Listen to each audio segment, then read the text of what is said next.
Salut tout le monde. Jésus protège son temple. Si vous vivez la sainteté et vous obéissez Jésus, ne vous inquiétez pas. Jésus protège son temple et il chasse les renards, les petits renards qui ravagent les vignes. Son temple est notre corps, parce que notre corps est le temple du Saint-Esprit. Si vous pensez qu'avec votre propre pouvoir, vous pouvez protéger le temple de Dieu, sans Jésus, nous sommes malheureux, nous sommes zéro, signifie rien sans Jésus. Je l'ai vécu ce mois-ci. Le Seigneur connaît notre souffrance. Il nous délivre et nous éloigne du mal.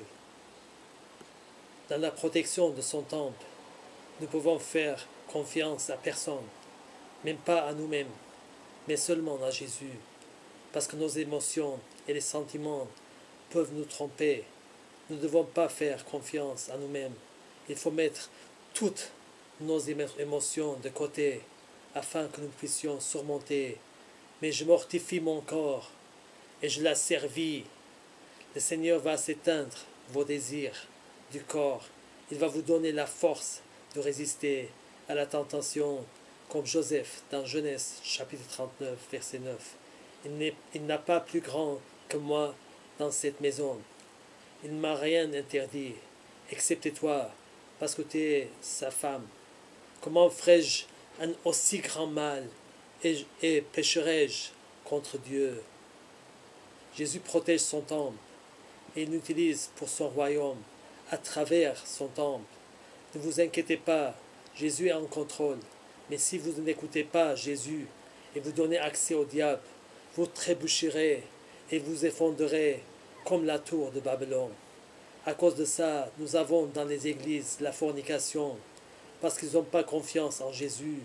Ils essaient de protéger leur temple par leur connaissance biblique et leur propre compréhension. Mon ami, au début de ma foi, quand j'avais 19 ans, j'ai essayé, je n'ai pas pu résister, parce que j'étais trompé par l'église de Babylone, et j'étais endoctriné à une fois sauvé, sauvé pour toujours. Après plusieurs années de lutte, je suis tombé et j'ai corrompu le temple de Dieu. Grâce à Jésus qui m'a réveillé et je me suis repenti. Jésus m'a appris la vérité.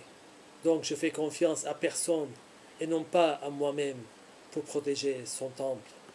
Donc mes frères et sœurs en Christ, faites confiance en Jésus seul et ne donnez pas accès au diable. Et Jésus nous donnera une puissance à surmonter, mais nous devons parfois payer le prix et prêt à verser du sang pour résister contre les péchés, afin que nous puissions garder nos vêtements blancs et plus blancs que la neige, et être prêts pour son retour. Jésus vous bénira si vous lui obéissez. Celui qui rend témoignage de ces choses dit, certainement, je viens bientôt. Amen. Oui, Seigneur Jésus, viens.